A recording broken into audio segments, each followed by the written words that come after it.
Nice to see you. Everybody. Great. Yeah. Little jet Oh, lag. that's good. Yeah, yeah. And histamine in me. Ooh. All right. All right, Debbie says we're ready. Take a look at this real quick. Thumbs up. Did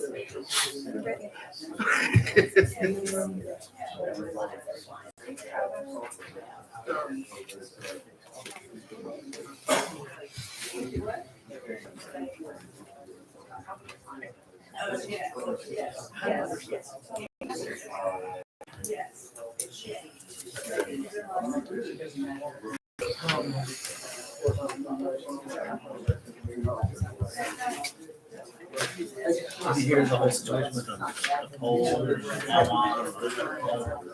Not really. Yeah. Some Dominion shooting. Right in the middle of the wall. The wall came down. Dominion will bury it. So it's like cross graves. Really? I hadn't heard anything, really, I haven't heard anything about it. Good. Watching me go bang that thing.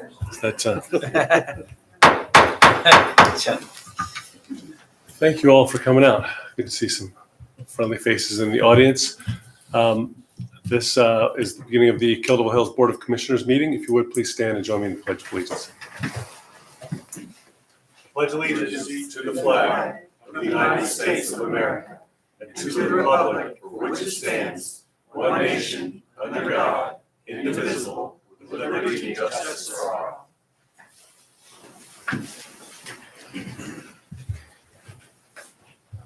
As you know, it's been a difficult few weeks for our community. We've had some tragic losses, and we would like to thank the first responders who went into the fray and hopefully made things less awful than they could have been, heartbreaking as it was. Our KDH family has also experienced some other personal losses. A few parents have passed, including Commissioner Gray's mother. And so our thoughts are with all those families who've experienced loss in the last few weeks. If you would, please join me for a moment of silence.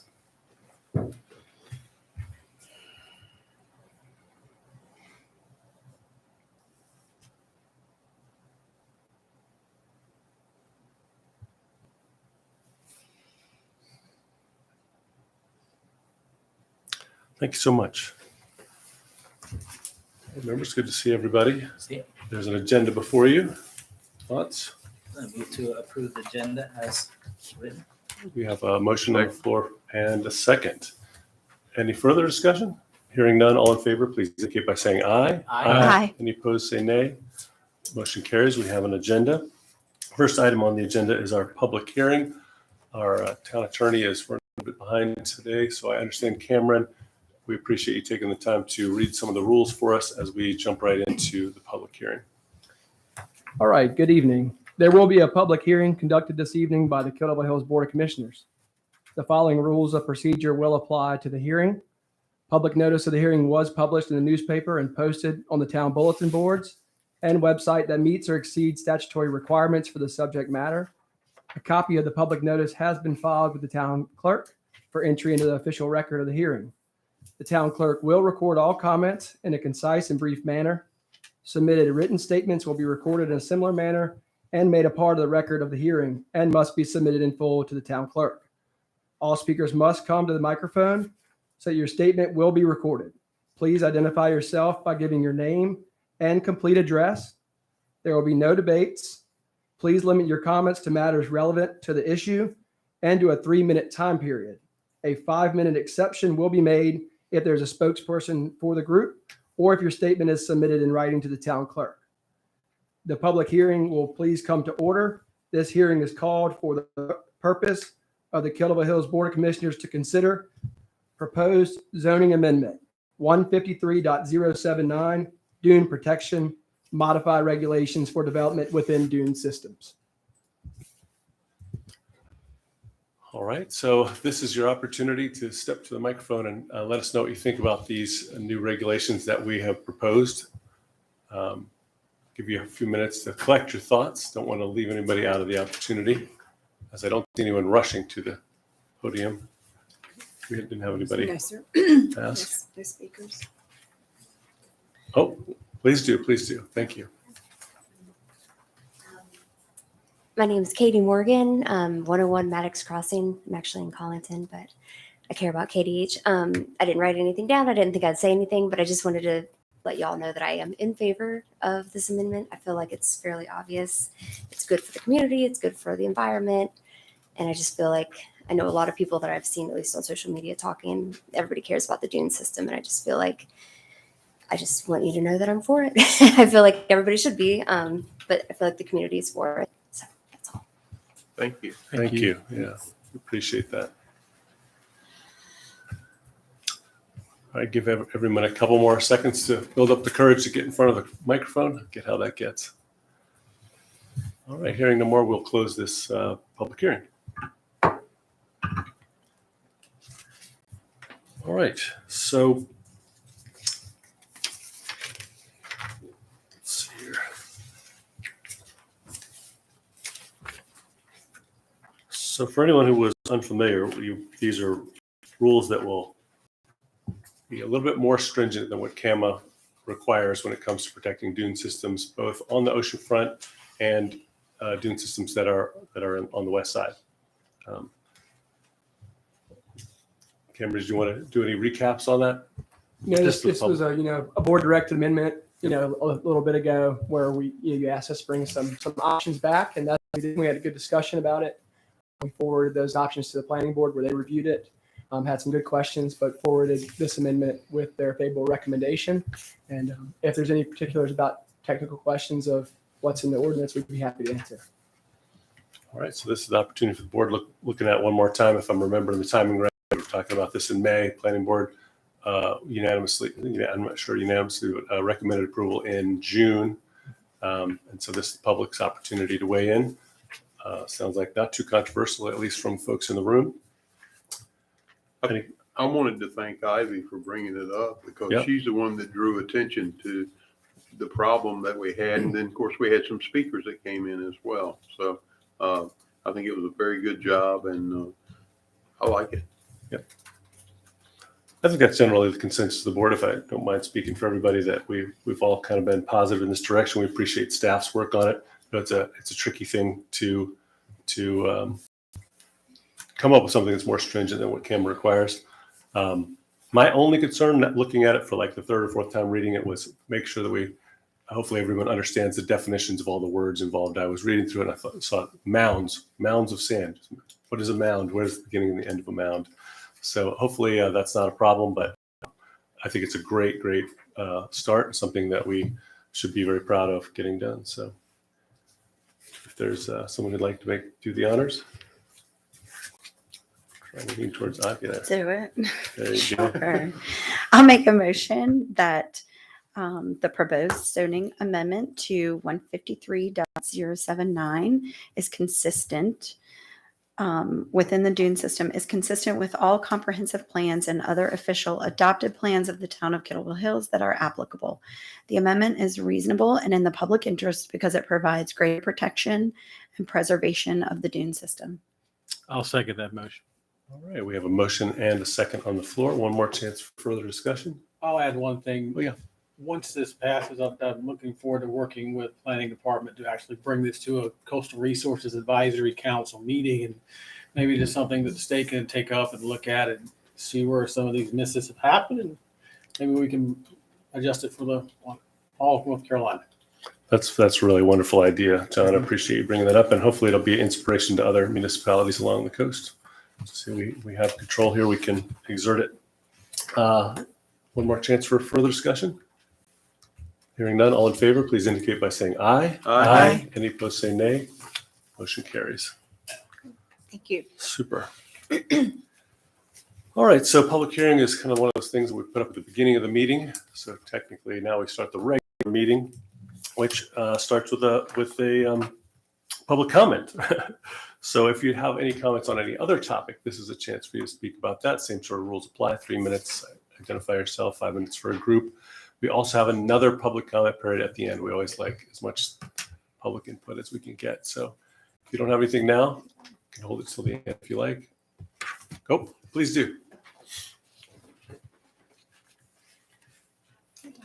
Good evening. I forgot to sign up on the sign-up sheet. My name is Donna Creeth, and I'm the Government Affairs Director for the Outer Banks Association of Realtors, and I'm here to talk about insurance for just a few minutes. Recently, the Board of Directors of the Outer Banks Association of Realtors adopted a resolution regarding support for federal legislation that would extend the National Flood Insurance Program and make significant changes to the National Flood Insurance Program. The act is entitled the National Flood Insurance Program Reauthorization and Reform Act of 2023. Currently, the National Flood Insurance Program is set to expire on September the 30th. And this act would extend that for 5 years, and we have sent a copy of the resolution to our congressional delegations. And we're here to request today that the board consider adopting a resolution as well. The town participates in the community rating system. I know Meredith spends a lot of time working on that, and the adoption of the resolution by the town would be consistent with that program. I sent a copy of the resolution to Ms. Diaz and to the town clerk. We spent a lot of time talking about insurance at OBAR. I don't know if you read in the news last week where the Outer Bank, the North Carolina Rate Bureau filed a rate increase for dwelling policies. Dwelling policies are those policies that apply to rental homes, not necessarily beach homes, but all year-round rental homes. And they're asking for a 78.6% increase for Dare County. And that follows on the heels of a rate increase that just went in effect in June of this year of 12%.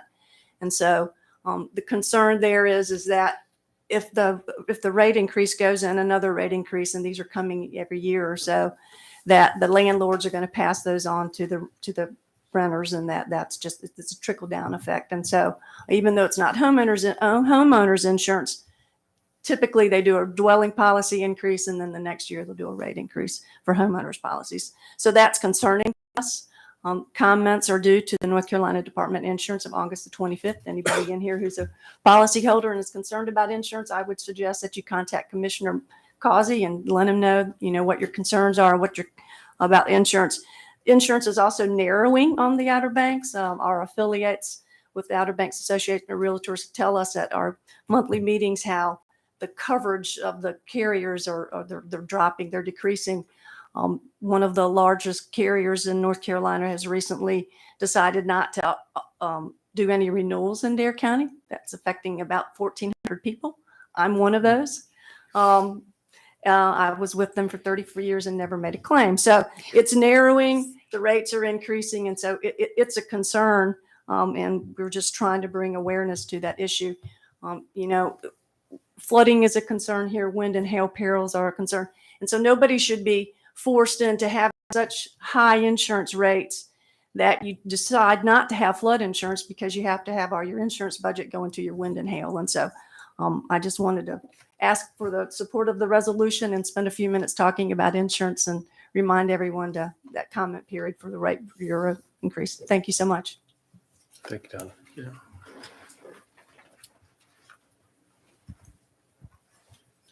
Anyone else for public comment? Going once, going twice. We'll see at the end of the meeting if you think of something else. A response to public comment. Thank you, Donna, for bringing that to our attention, and we'll certainly take it up.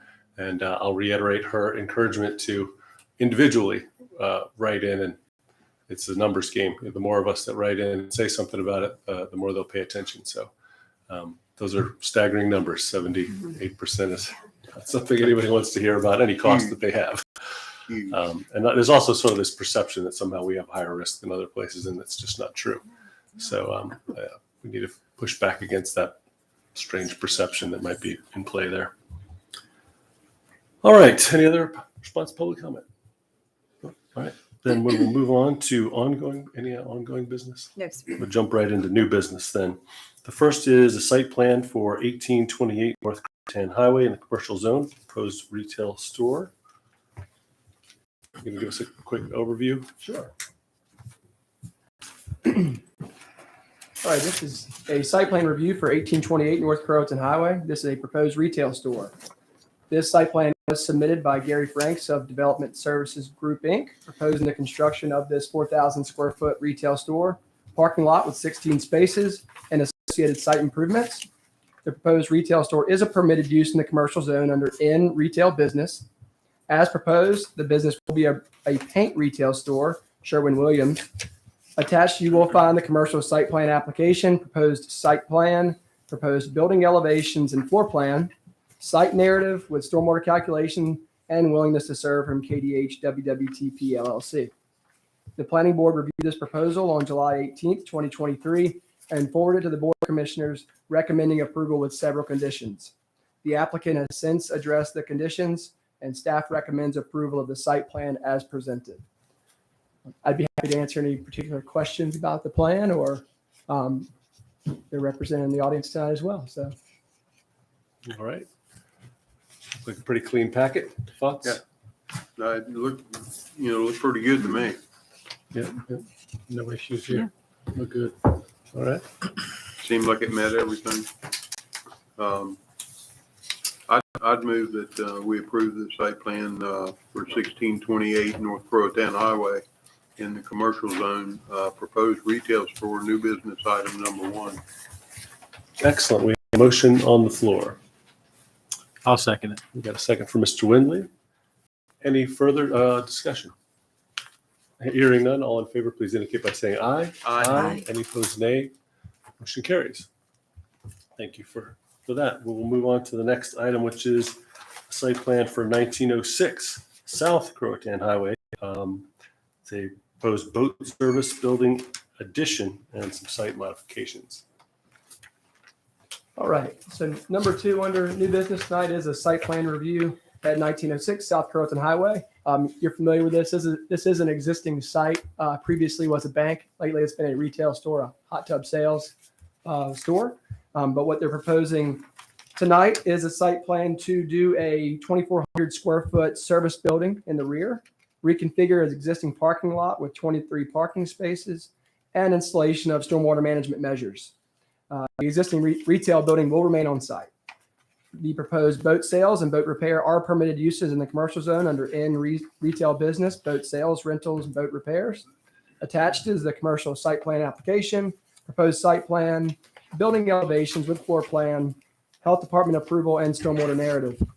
Staff recommends approval of the site plan as presented. As you're looking through a plan, this is a little different than the last one we saw, being that it's an existing site. It does meet that threshold to go through the commercial site plan review process, but also to become no longer a nonconformity. So during this addition of the building, they are proposing to bring the site into compliance with all of our site plan requirements, Chapter 153. So that's the intent of that ordinance, is some of these sites to come into compliance with our rules and regulations of today. So happy to answer any questions, and Mr. Mike Morway is in the audience as well if you have any questions. Thanks, Mike. Yeah, it's great to see things come into conformity. And just for folks that aren't familiar with that, a lot of times those nonconformities happen just because rules change over time. It's not that something was wrong in the past, but we continually make our ordinances stronger and more beneficial to the community, and bringing them up to the new standards is always a great thing to see happen. So we appreciate the applicant for doing that. Any other questions or comments for Mr. Morway? Or Just very cool to keep that old oak tree. That's what I was about to yeah, say. I've had it. We were Yeah, there Yeah, was we a were lot of nice language in there about serving that. Yeah. We certainly appreciate it. Very convenient place. Yeah. Yeah. Thank you, tree growers. Still cool. It's still cool though. Yeah. It's good to work around. It really is. It's fantastic. I know everyone appreciates that. Any other comments, or we'll look for a motion as in order? I'll make a motion to approve the site plan as presented at 1906 South Croatan Highway. Second. Got a motion and a second. Any further discussion? All right, hearing none, in favor, please indicate by saying aye. Aye. Any opposed, say nay. Motion carries. Thank you, Mike. Thank you very much. Thank you to the owner. Appreciate it. Let's see, that is 2 down. Number 3 is something different. Cottage courts and cluster homes, consideration for additional regulations. All right. New business item 3 tonight Y'all are gonna get tired of hearing me talk. No. This is a planning-filled agenda, Possible. so bear with me. Staff was given direction from the Board of Commissioners to prepare and bring options for additional regulations for cottage courts and cluster homes in Kettleville Hills. Currently, the effective town code sections that include special regulations for these uses are 153.310 cottage courts and 153.311 cluster homes. These regulations include minimum lot dimensions, minimum lot area, size and arrangement requirements, minimum building separations, and driveway access standards. In addition to these requirements, these uses are required to comply with all standards of the zoning district where the development is located. That's referring to setbacks, lot coverage, building height, the things you're familiar with in zoning.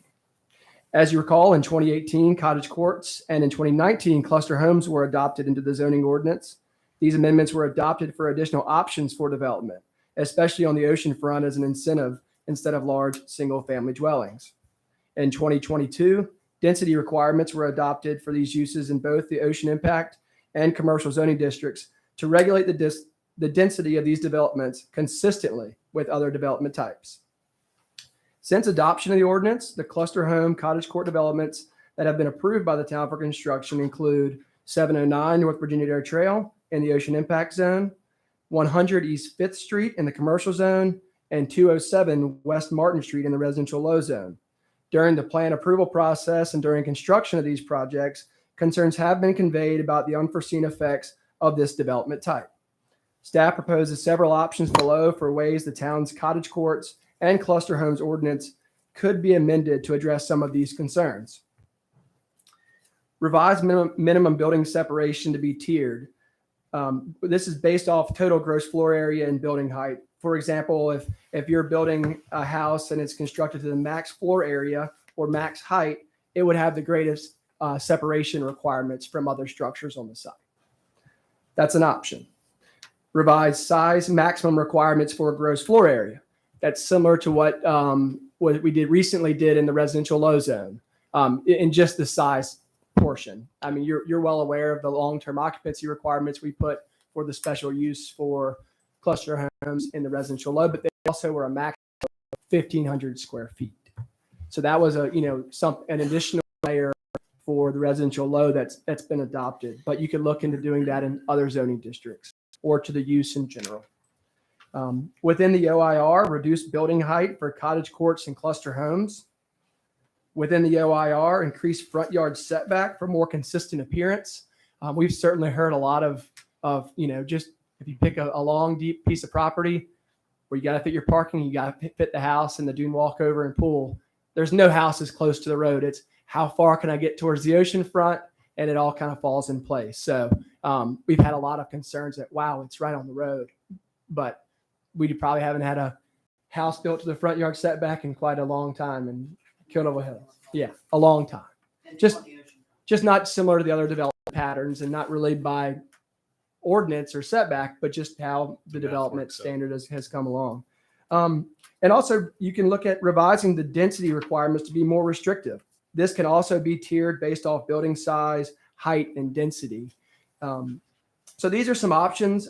Staff recommends the Board of Commissioners discuss and provide staff with direction so an ordinance amendment can be prepared to present to the planning board. We're happy to answer any questions or go through each one of these, and Meredith may have some additional items to add. Well, just when Cameron and I were discussing this and he was pulling this memo together, one of the big ones, the three that were quick to do and addressed most of what we had heard were the building separation based on the size, reducing the maximum size, and increasing that front yard setback. The other ones, of course, are quite good, but those were three that we consistently hear. It's too close to the road, they're too close together, and they're too tall, too big.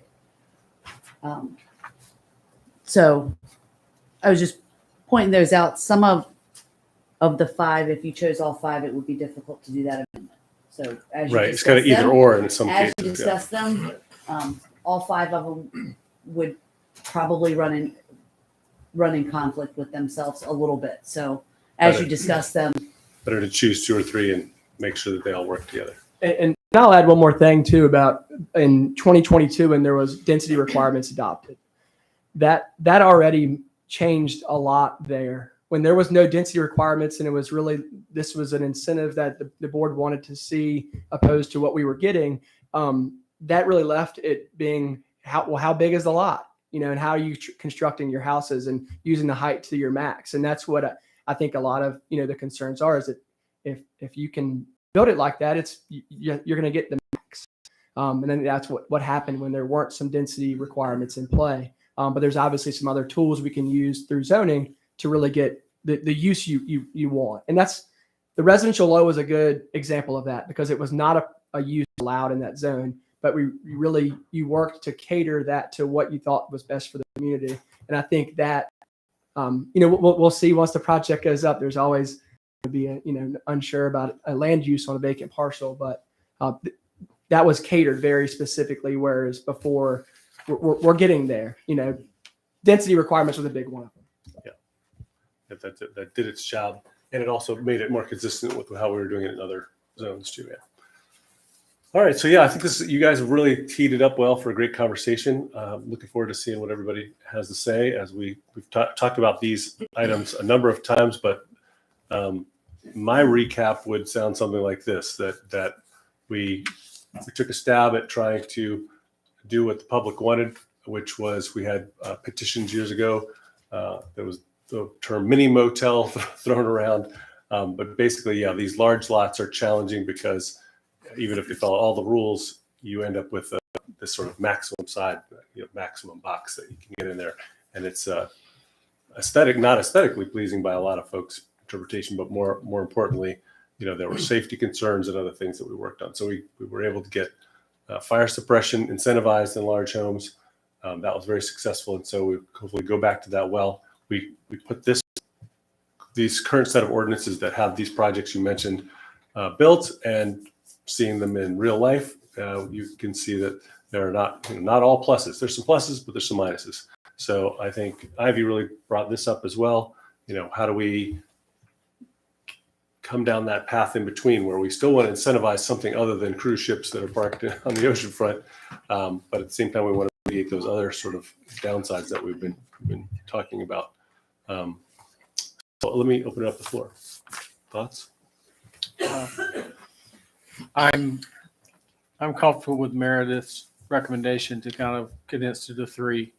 The 5 may be a little too challenging to navigate, and those were the same concerns I heard a lot about. So I think that's the right way to go.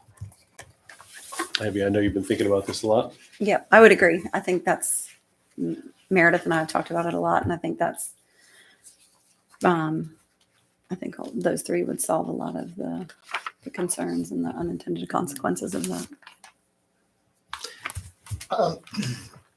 Front yard setback, that would make it more consistent with the other homes and the height, of course. I definitely agree with those 2. To make it a court with not like taller homes, it'll just make it more consistent with the look and vibe of the beach road. Yeah. Community character, as they say. And still have people, developers willing to build it, I think. So I agree with the comments they're making. What we've got over there now is not what our beach is supposed to look like. And I think that staff has done a great job in trying to put together what we need and what we want. So I'm in total agreement. Right. Yeah. I think we're all on the same page. We appreciate how you've gotten us to this point, and I know that you Absolutely. guys understand the math better than we do. Yep. It's a fine line because again, we're talking about incentivization. We want something other than the cruise ship idea, but we also see the size. So how can we still encourage some kind of cottage court without it looking like the ones that have come up more recently? Yeah. So I know you guys will hit it out of the park on this one as well. We'll see what we come up with, and looking forward to seeing what you send to planning and as we move forward with this. Any other thoughts anybody like to share with staff before we move on? Good job, guys. Yeah, Appreciate great. a really Thank you. well-written memo. Too. It was Yep. Very good. All right, that'll wrap up cottage courts and cluster homes. Item number 4 under new businesses, chapter 95, fire prevention and protection, pit fires. I love this one because it's the shortest number of words on an amendment I think that we had in my entire career on planning board or on the board. So I'll tee this up for us. Yeah, so it's not in the land use section, but I still got my name on it. Right. That's why there's not so many words. Not so many words. Tonight you do have a code amendment application from John Kirschmeyer to amend Town Code Section 9502 of the Kettle Hills Fire Prevention Code and comments from the fire marshal. This amendment request is to pit fires. This is to allow stationary gas fire pits to be permitted after review and approval by the fire marshal and building inspector. Currently, 95.02 prohibits all pit fires or open type burn. The following is the requested language. It shall be unlawful for any person or persons to build or set a pit fire or other open type burn for any purpose except for stationary outdoor gas fire pits that are required to be permitted and approved by the fire marshal and comply with the North Carolina Mechanical Code.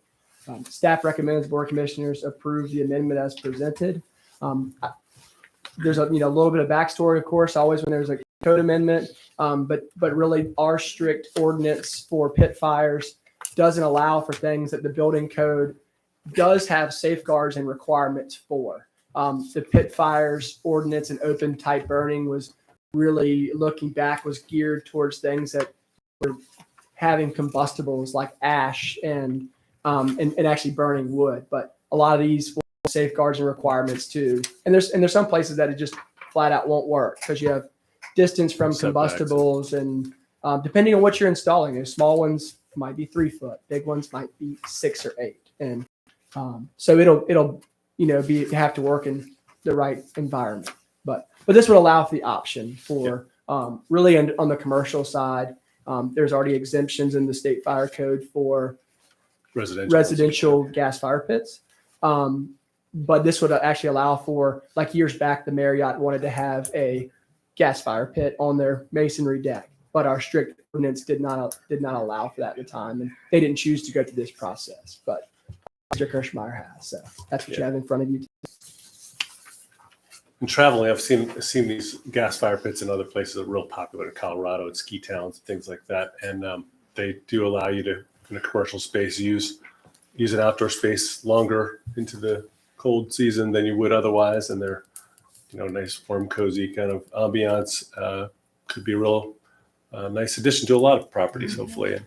And I remember considering one back when I had a commercial building, and didn't go down that path. I'm excited that John has decided to do so. It'll be interesting to see what he does and other folks do with this ordinance, assuming we got support from everybody. The other thing that you see out west is like gas lighting. Like just looks like an old timey gas light. Yeah. Those would not be, or they still wouldn't be allowed by, or could you add that sort of thing? These are the ones that are like almost like towers. Yeah, like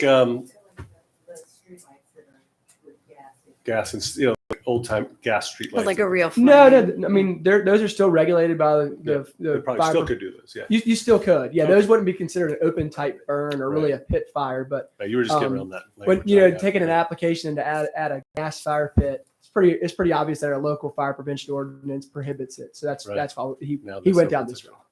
So Well, seems simple enough. Any questions or comments for staff, or No. anybody like to make the motion?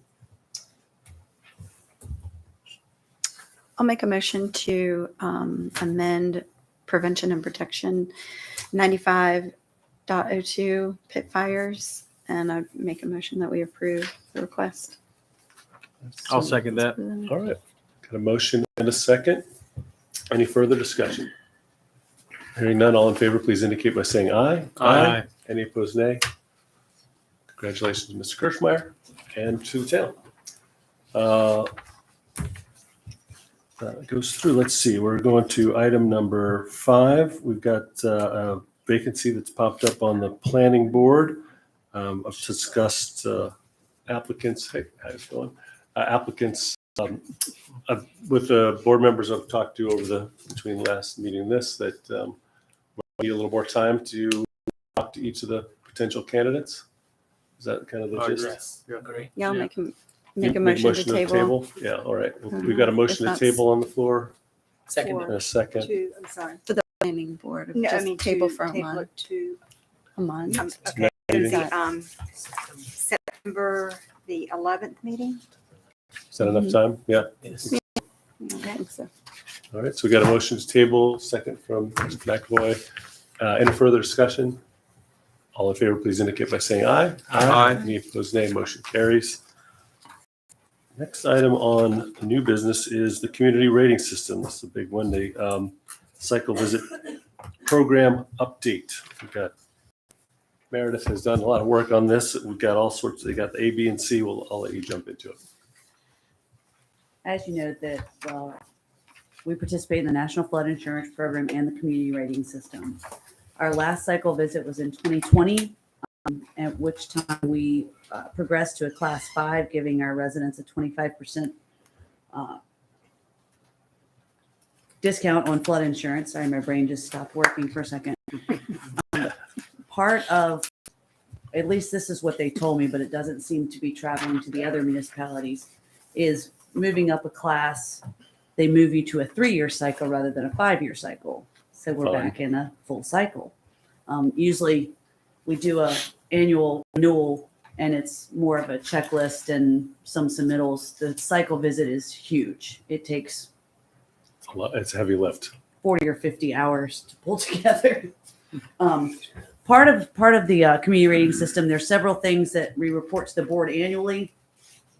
One thing I'm going to need some adoption on, but I'll start with the report. First thing that I'm reporting to you is our first item, which is our flood insurance policy update. It's a lot of numbers. I know the mayor loves data.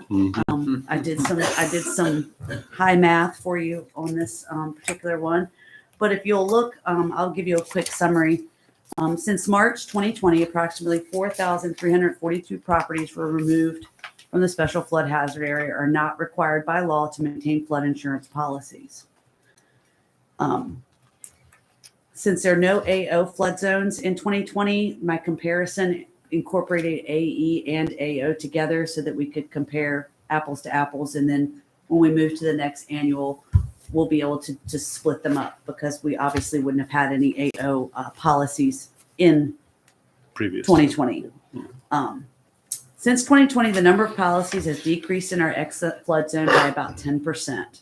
Our ex-flood zone increased by 76%, so that's not a bad number for us. Since 2020, the policies in the AE flood zone have decreased 44%.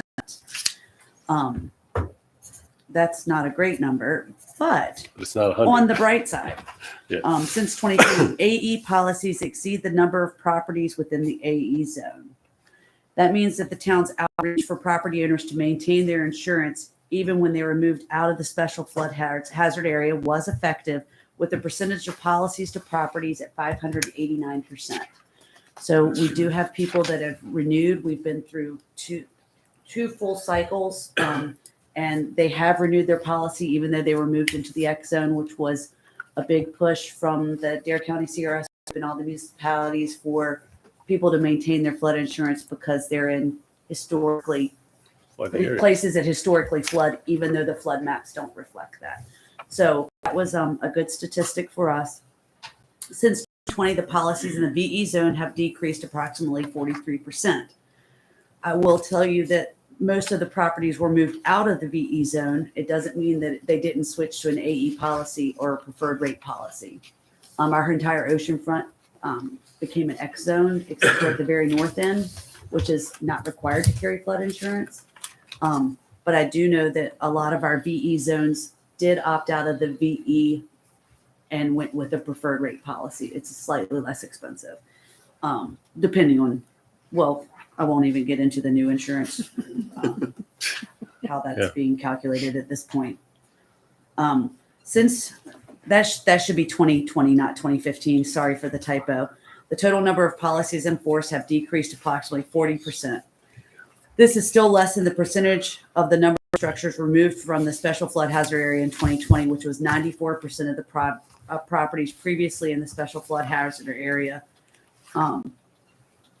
compared to the, 7,000 compared to 538. So, and the average cover has increased slightly. That doesn't surprise us since the property values have increased, but coverage for policies in force, existing policies are slightly increased.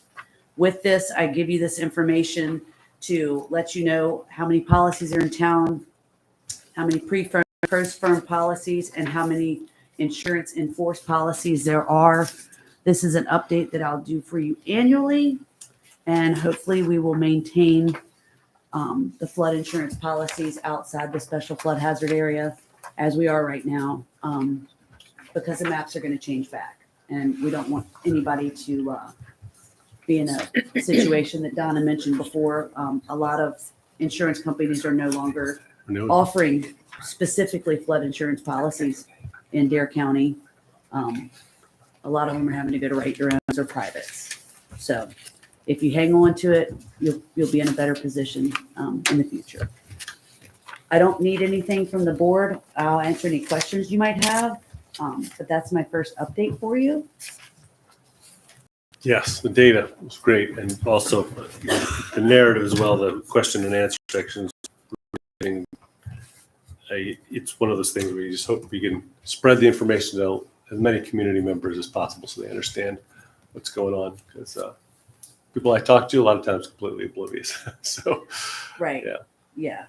Well, we know that we flood. Yep. We have the historic data that shows we have areas that flood, and they are in an X flood zone now, which means they're not required to carry flood insurance. So we want to protect our citizens and let them know where those areas are and encourage them to keep their insurance intact. at the same time, we always take the opportunity to toot our own horn that we've spent a great deal of time, energy, and money improving drainage systems in the neighborhoods that have flooded in the past. So it's always hard to get your head around the math there, but the capacity to take rainwater or flooding events away from places where they would pile up, we will only know when that big storm comes exactly how it plays out. But the engineers tell us that we have a lot more capacity. And less Steve and likely to company flood. had really been working a lot on creating drainage improvements that make us less reliant on the ocean outfall. Right. Because the ocean outfalls is like emptying a swimming pool with a drinking straw. So the change in the drainage patterns that the engineer and Steve's group have been working on to try to take away some of that dependency on the outfalls has been really good. That's a very good point. Doing a great job. Nourishment helps too. That's right. Can't mention how much difference that makes when it comes to ocean-related flooding, which can be super catastrophic. It won't change a Matthew though. What's that? A Matthew. Yeah. Right. Won't change about Right. you. That's right. So we're That was a working on rough one. the drainage to address rain, because that's one of the things that the new maps didn't account for was Didn't account rain. Any other questions about insurance? Well, and Meredith, I just want to say the 589%, that's amazing. I think that's probably speaks to, well, I know it speaks to all the campaign stuff and the educating that you did along with the county. So And as y'all I know, think we have a that's great. CRS group that's the county and all the municipalities. Actually, Donna is our chairperson Yeah. still. She stayed on with us, thank goodness. And But the we have- education works, We so have that's a cool. one voice campaign that we all send out the same information. We all are Awesome. part of the same message and the same quotes and the same. So hopefully, if you didn't hear it here, you heard it somewhere else, and you'll think about it, or please call us and ask the questions. So overall, we did lose policies, but we're still, I feel like, getting the message across. Yeah. yeah, absolutely. Flooding is our challenge when Maui didn't expect to have their challenge be fire like that. But we all know that something unusual could happen at any time, and it's likely to involve water for us and wind. For sure. Everybody ready for the next one? Yep. The next item, I will need your a motion for approval if you're good. First thing in attachment NB 6B is our annual report from our PPI committee. That is our program for public information. It's a plan the town developed back in 2015, 18, 20, somewhere in there. 15. I was right. Okay. And it helps with our CRS points because it takes our community outreach and is a multiplier for that by consolidating into a plan how we're going to reach out to the community, what our message is, and what the order of operations, basically who's doing what, when, where, why, and how, and all of our messages. So our committee met. We had a couple of new members. Jenna Weinert is the new director of the Bomb Center, and she has invited us to come, Cameron or I or both, to come talk to her group again. We did that very regularly before COVID, talk to the older adults, which is one of our target groups. A lot of them already own their home and knowing about not only flood hazards, but hurricane evacuation, the program the county has for registering so that you special needs and older adults. So we'll be doing that in September.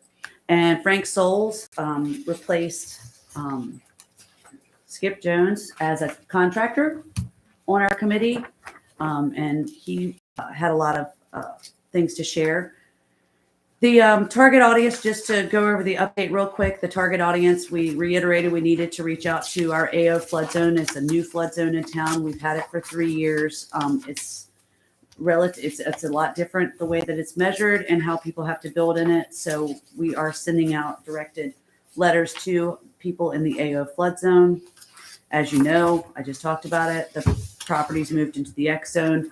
We're continuing to send targeted letters to our X zone property owners, encouraging them that just because the maps say they won't flood is not real. And that goes back to one of our slogans that low risk is not no risk, and flood knows no boundaries. And then we talked about our messages that I just talked to you about.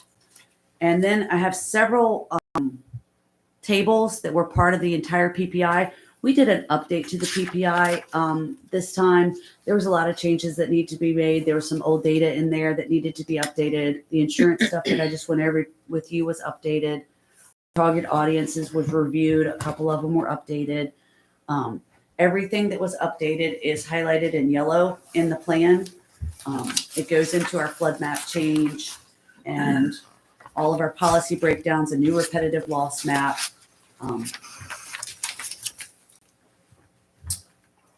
And it added several, if you go to table 9 in your plan, your outreach projects, the messages that we added, low risk is not no risk, flood has no boundaries, and the brochures that the county did in conjunction they were the leaders for all the municipalities, is the consistent word, and that we added those to our table of outreach projects as to what messages that those outreach projects now contain, the new messages.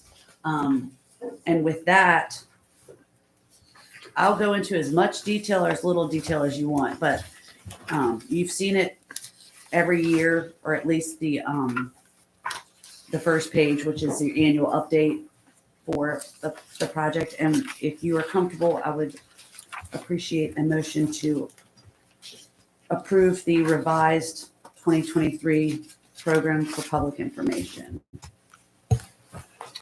So moved. Oh, we got a motion already. All right. Is there a second? I'll second it. We got a I motion think and a it's done second. great work.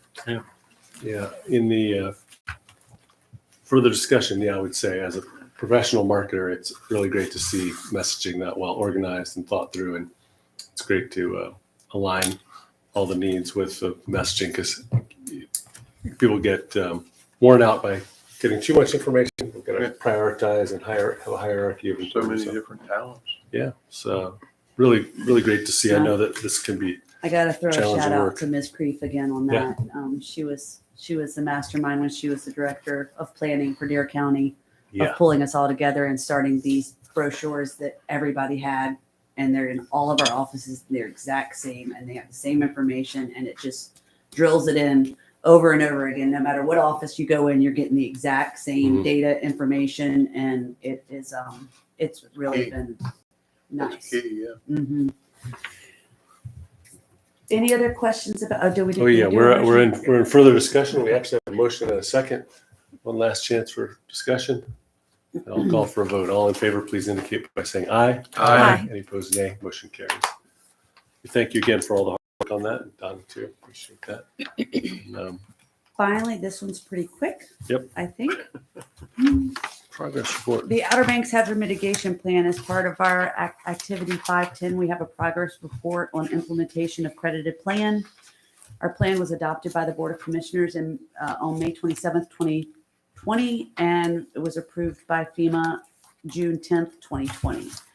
The plan will expire June 9th, 2025.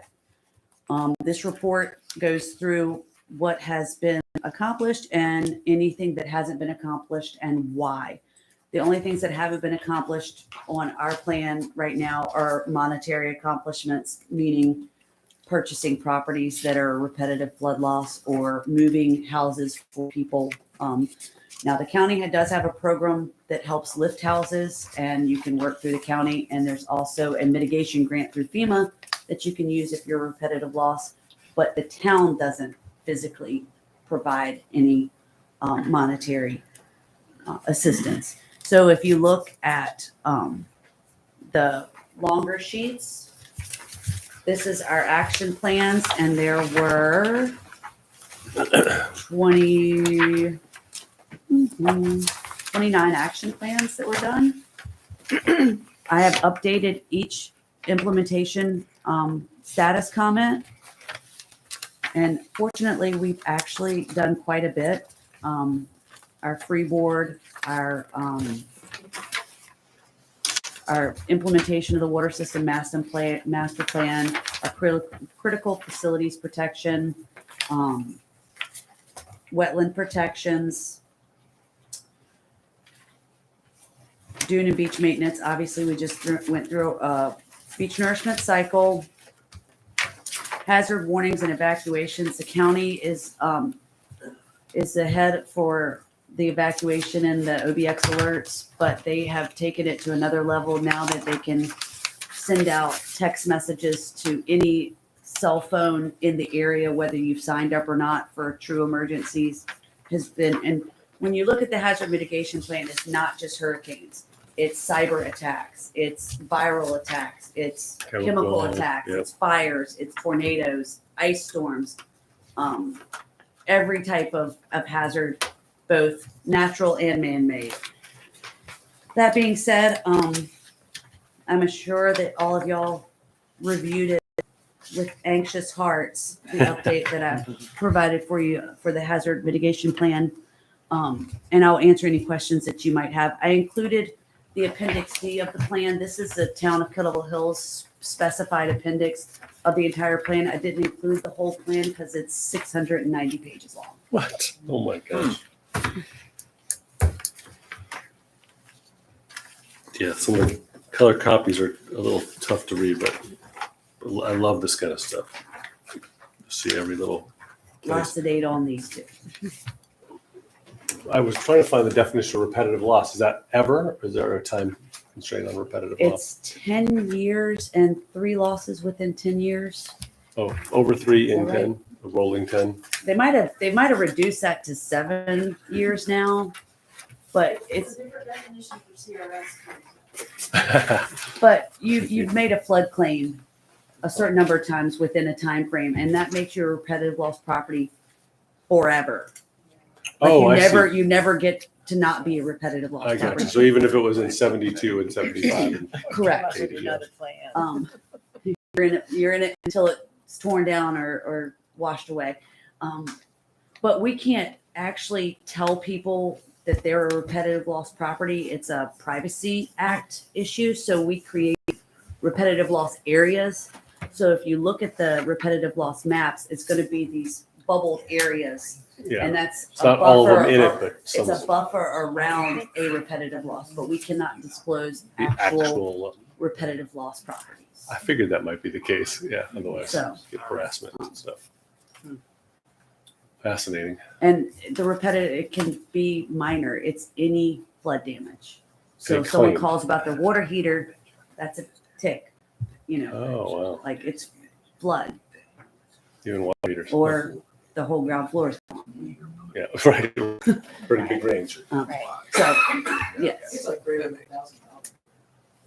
There's a small dollar figure for what you could claim. So did we need to take action? Is that where we're? This is just an update That's that just an goes update. That's what I into the thought. record that was made at a public meeting, that we have updated our, Check and check. Very good. All right, thank you any again. questions? Pretty work. I will stop you. Thank you again for all the hard work. Back to the Cameron show. You're done. Yeah, luckily we're getting down towards the tail end of this. Well, next item on the agenda is committee reports. Nothing. Nothing. Yeah, they did on the Nothing here. All right, summertime patterns. Commissioner's agenda. Anyone? No, Jen? I do. Yes. I became aware of some activity by the participants at the disc golf course that they were doing to spruce up the area. And I thought it was really neat that they took so much pride. And I think we've got a little video here that'll show a little bit of it. But they really police themselves very well. And they've made a lot of improvements over there, painting, sprucing up and stuff like that. And I just want to bring it to the board's attention to say, these guys really are doing a good job. So we can be proud of the disc golf course. Public land. Here we go. Treat them like they own it. They're over there. They're doing some painting and cleaning and cutting branches and pulling vines out. And I mean, they've really spruced it up nice. That does look great. Yeah.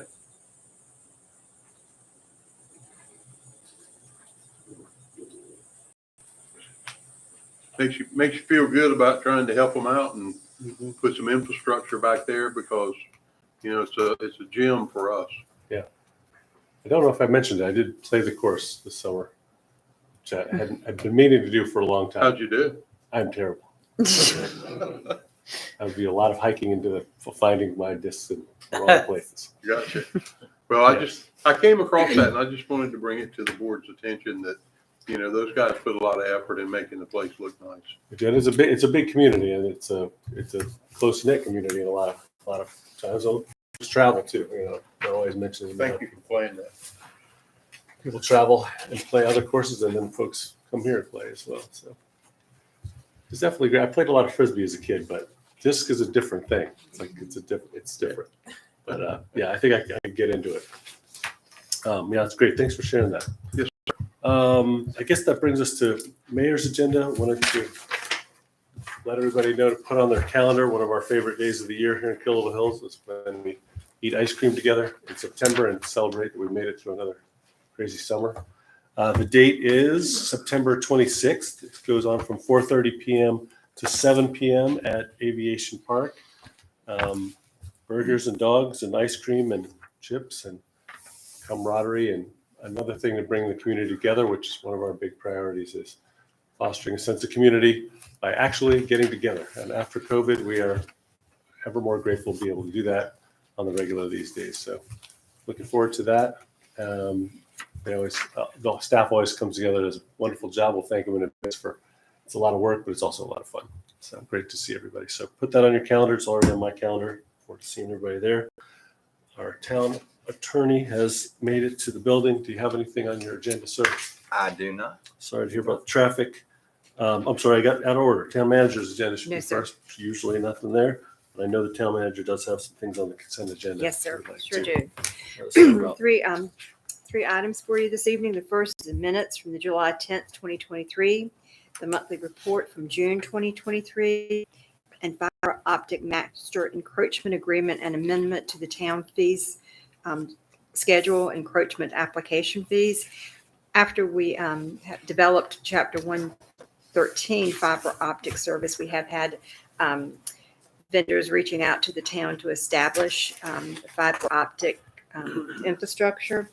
And what you have in your packet is a master agreement for the town with Open Fiber USA LLC.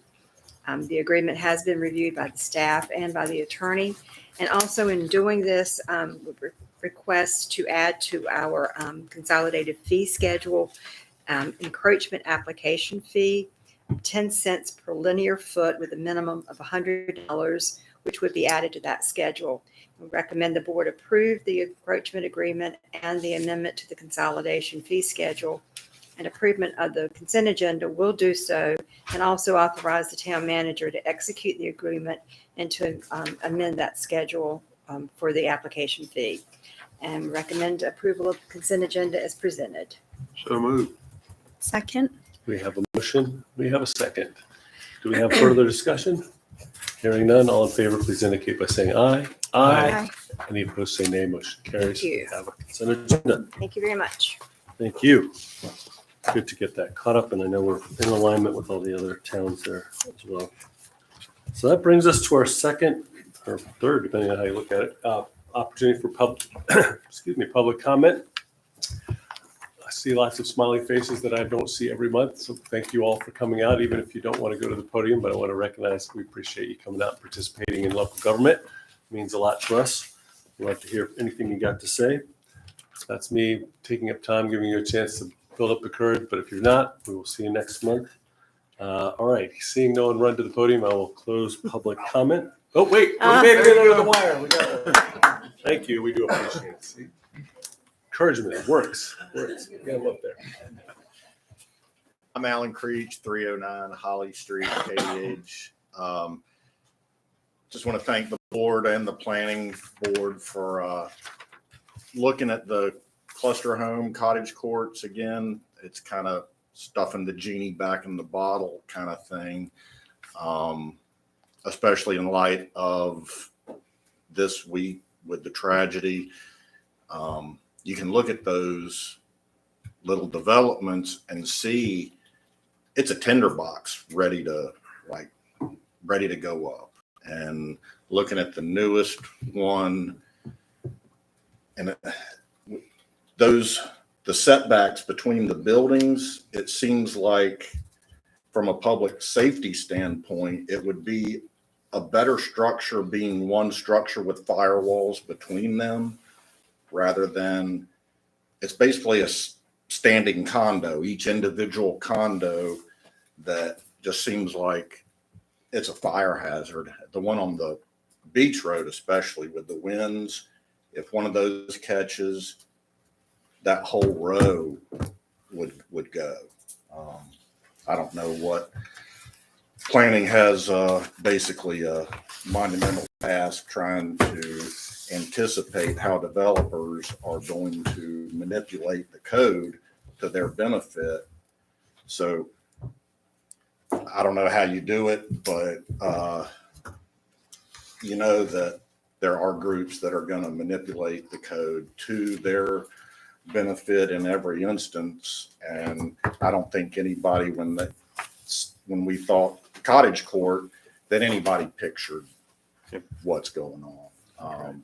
But we all know the developers, and we know that they are going to do that and to manipulate a code for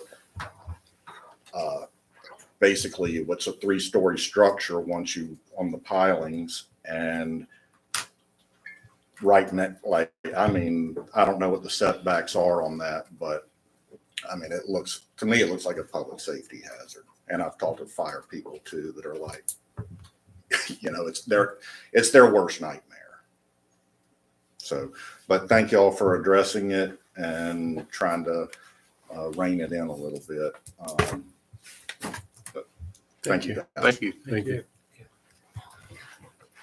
Hey. I'll be quick. I am Lee Dixon, and I'm a teacher, and I live on Bay Drive. And within the last 2 years, I'm right next to the Arch Street access.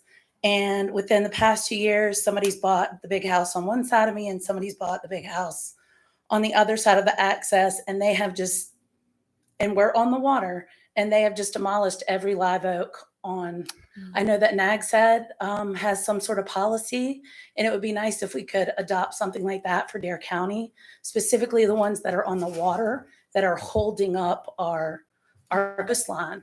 And I know next to me, the big house that just sold, they've ripped it up and they are so close to the water. And I heard they're going to put in a pool and a bulkhead. I'm going, I don't know how there's enough room to do that. But I just wish we could look at protecting some of our, even smaller live oaks, just encouraging trimming instead of maybe taking down completely. Thank you. Thanks. Yay, we got another. All right. Good job, Ellen. I always have something to say. It's Katie Morgan again. Well, I have three things real quick. So one, the disc golf. Thank you so much for saying that. I mean, I play disc golf all the time. Love it. The guys out there are awesome. They are self-regulated. They've all picked up holes. It's almost a competition who can keep the holes the cleanest and best. We do a lot of free tree work for them. My other thing is the splash pad is awesome. My son loves it. Yeah, like awesome. My only thing is we have noticed there are a lot of, I don't know how to say it, sketchy people that hang out around there. We were there yesterday and it's just there. I don't understand it because I'm like, there's the fire department right there. I don't know if there could be bigger police presence.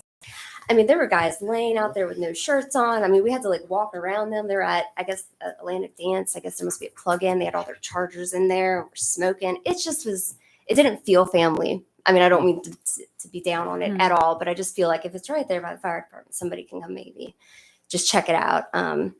And then my third last quick thing is I have been going to each town trying to help put some kind of tree permitting and ordinances in place. I have a huge meeting tomorrow with Nags Head to figure out how they put it into place. So once I get that and get all the notes and try to figure it out, I will, I'll email each one of y'all. I know you heard me at Kitty Hawk. I'm making all these connections. I'm like, same attorney for this. Okay. Anyways, but yeah, so I will email y'all with what they tell me. And I do have some traction in Kitty Hawk.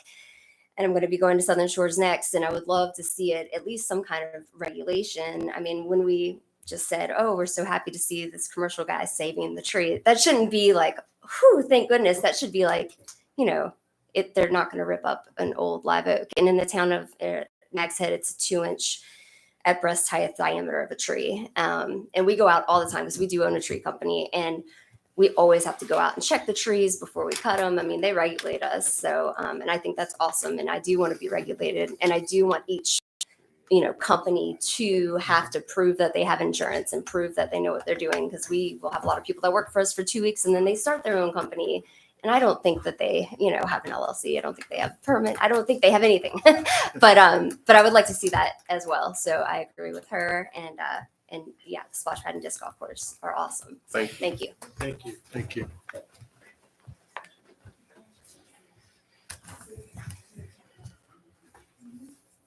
All right, one more time. Public comment, anybody else? Good, okay. Mayor, one thing I forgot Yes. to mention, we need to thank Michael for the new lights. Look at those things. Really worked I out thought well. it seemed brighter up here. Good place. Sparky. That's very nice. Call him Sparky. Sparky. Sparky. Well, it's very good. That makes it in the minutes. Sparky comment.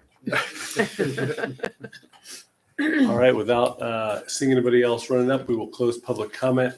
The last item on the agenda is response to public comment. Wanted to let Alan know that the homes that are together, that the cluster home on Beach Road, because of that distance between them, the state fire code requires they're all sprinkled. So all those houses have sprinkler systems in them. So we have another ordinance that if it's over a certain size, the setbacks are reduced and you can put a sprinkler system in order to reverse that.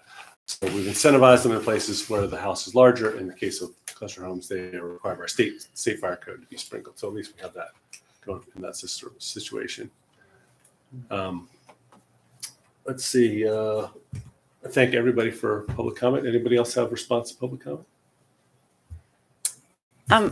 The tree thing is something I've been thinking about a Yeah, lot yeah. lately, and not to, I feel like we're always adding stuff to your plate, but at some point in the future, I know Katie, you said you would do some research, but at some point, could we maybe figure out? I'd love to. I'd love to match I have next. NAGSIC ordinance also. Perfect. And Duck has a pretty restricted one too, right? They do. Theirs is in the setbacks, you're not allowed to cut. Yeah, we talked about it at length at CAC meetings in the past. Yeah. And a lot of what we came with was it's very taxing also on the property owner to actually have a surveyor go show what's on site or how many trees when they're just trying to add a storage shed in maybe the backyard on a small lot. And already had septic that it's actually going to harm it. So we had a lot of discussions about some of our existing subdivisions that it would be difficult, but we could certainly look at ways. that- And we have a few subdivisions that have larger lots that it may be effective. Mm-hmm. But on our smaller lots, even in our most restrictive zone, which is the Maritime Forest, we don't allow clear cutting, and we have the regulations of this width and it has to be surveyed and you can only remove trees in the footprint of your building within 10 feet and the driveway and things of that nature. And it's very restrictive. And if you were to place that just on live oaks in many of our subdivisions to fit in the septic, the house, the parking, Be tough. you're not gonna, it won't be as effective as I think that the board wants it to be, unless you prohibit development. Now, on our bigger lots, you'd have more control because fit more. But I have NAGSI's ordinance and we'll pull something together and summarize it for you guys. I'll pull ducks. I have that too. And we'll give you what the other municipalities are doing and see if y'all want to look at it further. And there's always That'd be great. incentivization ideas too that, maybe don't require it, but there's ways that we can, I don't know what that is, but we could give that some thought as well. Sure. All right. We were responding to public comment. Any other response to public comment? Think of anything. Hearing none, we're just looking for one more motion. Move we adjourn. Got the motion. Second. We got the second. Any further discussion? All in favor, say aye. Aye. We are adjourned. Thank you all. I will get on this in the morning.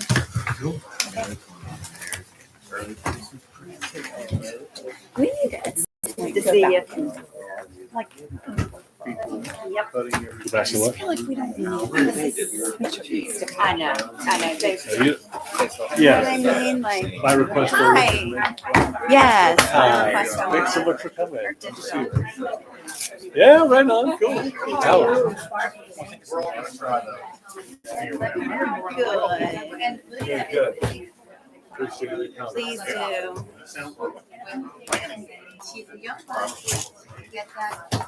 Everything that comes to us goes through them anyway, and they focus on it.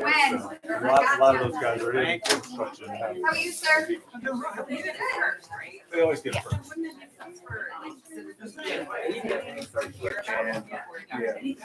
Yeah. Makes it harder to turn the corner, right? Yeah, for sure. Yeah. So if you do anything. They, that was a federal thing that that's not really. But they use a different data